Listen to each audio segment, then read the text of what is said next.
I gotta take a drink. All right. So last year my predictions were pretty decent. I had the White Sox and Padres in the World Series last year. So it wasn't obviously that didn't pan out. The White Sox made the playoffs and went out in the first round again, which was weirdly the first time in team history that they made back-to-back playoffs. They've been playing baseball for 900 years in Chicago, and it's the first time they've ever made back-to-back playoff appearances. I thought that was crazy. But they bought out in the first round. Padres didn't make the playoffs. They had all those injuries and so forth. A lot of stuff going on there. But I did fairly well in my overall picks. I did fairly well. I missed out on San Diego, obviously, but they were the trendy pick last year. I mean, a lot of people had them with that young talent, and that's a team that's going to be good for a long time. Just they're up against the Dodgers, which we'll get to that episode later, maybe, which I'll talk about in a little bit. But excuse me. So this team is stacked. A lot of great talent. 90 wins last year. I think they surprised a lot of people. Like last year, I had them at 90 wins last year. I expected them to be good. They're going to be better now. They have the number one farm system in the league. They have major league talent ready, players to go. And I've said it a couple times tonight, and I said it a lot in the East. Seattle has a lot of flexibility, organizational flexibility. They have a deep farm system, the right people with analytics in the front office. So they have a lot going on for them. If you're a Seattle Mariners fan, there's a lot to be excited about. I think they're one of the more exciting teams and stories right now in baseball. Julio Rodriguez is going to make the team and play outfield. He's a superstar. He had a great day today. He's a fun player to watch. This is a fun team to watch. A real fun team. They have a ton of talent. Like I said, number one farm system. I think they have 6 guys in the top 100 prospects, which is crazy. But they have a really nice mix of major league ready players in the farm system and a lot of young people. So that gives them some flexibility, and they want to win now. So they have they can make some moves. They can definitely make some moves. And I was going to put a graphic of this up. And even if I didn't have them as number one, this would have pushed me over the top, because people who know me, I love marketing stuff. I love logos and colors, and I'm always looking at how people use things together and so forth. I thought their marketing campaign this year is genius. Most teams come out with a slogan or something. They have hashtag See Us Rise. The SEA Us Rise. So instead of See Us, SEE, it's short for Seattle. If you saw it, it'd make more sense. But I think that's genius. See Us Rise. Hashtag See Us Rise. I'm rooting for them just for that. I think that's awesome. So again, I think the way they're built for many years. I think the next 5 years for this organization looks really good with the right people in place. Maybe it's even longer. Are they a year away from, being where I think they're going to be this year? Possibly. We'll see what happens this year with the young talent. Let's look at their lineup a little bit. They picked up Winkler and Suarez, which I don't think will stay around from the Reds. Suarez just, hitting under 200, and his defense is horrible. I know he hits a ton and he does walk, but he strikes out way too much, and he hits 197 last year, 198. So they have other people ready to go, is what I'm saying. They have people in the system that could step up for Suarez. Unless, again, if he has a career year, or even if he hits 240, and does what he does, maybe he can DH more and get him off the field a little bit. They have a little flexibility with that. Again, they have flexibility. So even if, Suarez doesn't pan out, it's not a big deal for them. Do I have Rodriguez in here? Yeah, I do have Rodriguez in here. Kalanick is also a great center fielder. This is a really good lineup. Really good lineup. And I forgot to mention, I haven't even mentioned this yet, they picked up the Cy Young Award winner, the American League Cy Young Award winner. They stole away from Toronto. So they picked up Robbie Ray. This is a really good staff. Matt Brash is one of their top, outside of Rodriguez. Matt Brash is a top 5 prospect for them.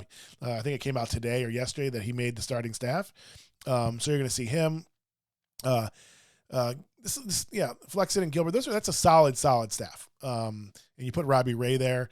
Hopefully Robbie Ray can continue going. He has some nasty stuff. So between the lineup, the young talent, the energy and excitement around this team and organization, that they're headed in the right way. Seattle loves this team. So, coming off the 90 wins. Now, normally teams like this, to me, if you look at the track record of these teams that kind of come out of nowhere, who last year, was it American League? I'm trying to think who was. Boston did a little bit last year. They weren't expected to do that. But it happens all the time where somebody comes out of the woodwork or kind of catches people off guard, and then they take a step back the next year. Expectations increase, and that happens. It happens all the time. I don't think it happens with this team. I don't think it happens. Scott Service is a good manager. I think he's found the right spot there. Again, they have the right people in the front office. More than anything else, what I think keeps them competitive is their organizational flexibility. They have pieces they can move around if something's not working, tweak things, injuries. They have people to fill in. They have superstar young talent. Like the Tigers, not only is their farm system really, really strong, it's number one in almost everybody's list. There's a big difference in having a top 5 farm system, which people can have, and there's people that maintain strong farm system like the Rays.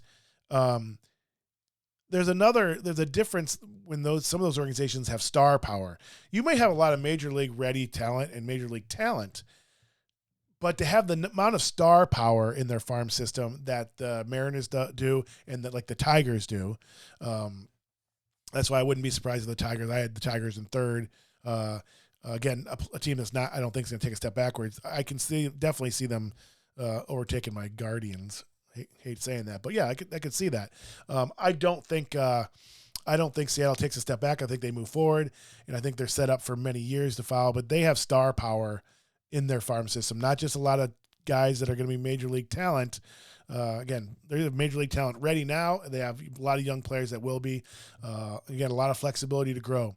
So at the trade deadline, if they have to move some things to get them over the hump this year, that could definitely happen. That could most definitely happen. They have the budget to do it too. $93 million. I think they're 22nd in the league in payroll. I mean, $93 million is still a lot, but it's not 37 like the Indians or the Guardians. So yeah, expect big things from this team. This is an exciting team to watch. If you do get the Major League Baseball package from T-Mobile, definitely if you're a T-Mobile fan, I mentioned that at the top of the show. If you're a T-Mobile subscriber, rather, download the T-Mobile Tuesday app. On Tuesday, you'll be able to download MLB TV and Major League at Bat for free. Watch every single Major League game. Listen to every single radio broadcast. It's amazing.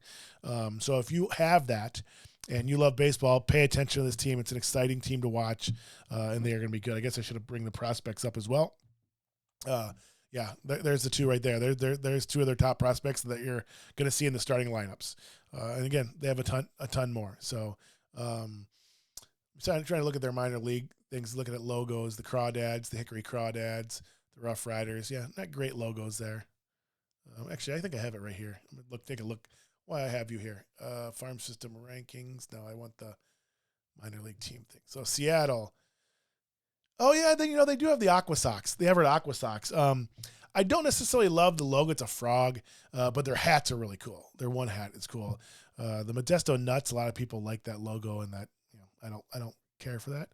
But anyways, yeah. Again, this is just me, the stuff I love. Tacoma Rainiers, that's a pretty weak logo. Arkansas Travelers. Did I have the right thing on there? Now that I think about it, I gotta go back to my eCam here. Yeah, I have the wrong AAA affiliates here, I think. Yeah, that's not them. This is Texas's, I think. Yeah. Never mind. That's not them. That's not Seattle's farm system. Pay no attention to that. All right. I think, let me see what I have next on the screen here. In the waiting in the wings here. So prediction for Seattle, I have them at 97-65. 97-65, first place in the West. And if I do my next screen, is my next screen that? No, what happened? Let's go to the next screen. Look at this. Yeah, so this is what I have. Seattle with 97 wins, Houston with 90. Again, this is the class. That's why I was saying that they're top heavy. Just like the American or National League West is top heavy. this division's top heavy. I think there's Seattle and Houston and everybody else. The A's might be the worst team in baseball. I'd be actually surprised if they're not. Texas is just, a year away. Anaheim's or LA Angels are who they are. Shohei Ohtani, and they bring people out for those two people, but they need to do something. Well, I'm really interested to see what happens with the Angels at the trade deadline, because I can't imagine they're going to be in the mix. They just don't have the pitching. And so the question becomes, when is it time to trade Mike Trout? If you need to rebuild your system, getting rid of Mike Trout and Shohei Ohtani. Now, people are going to be pissed, but people that are baseball fans will understand it. I think the people that are baseball fans think the Angels owe it to Mike Trout to let him go and let him go to a winner.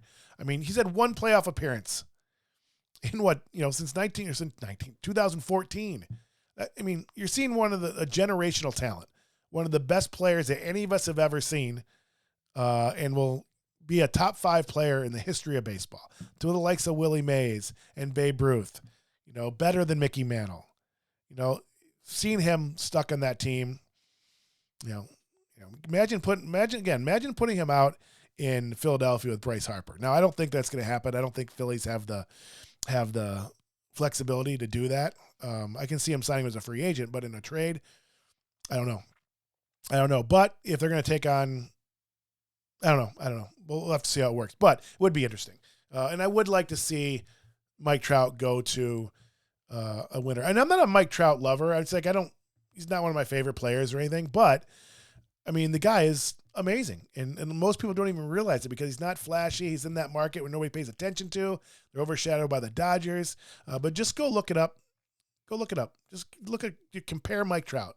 Just put compare Mike Trout, and you'll get all kinds of links and look at it. He's strong in every single category. It's just, it's a shame. So I'm really interested to see what happens there.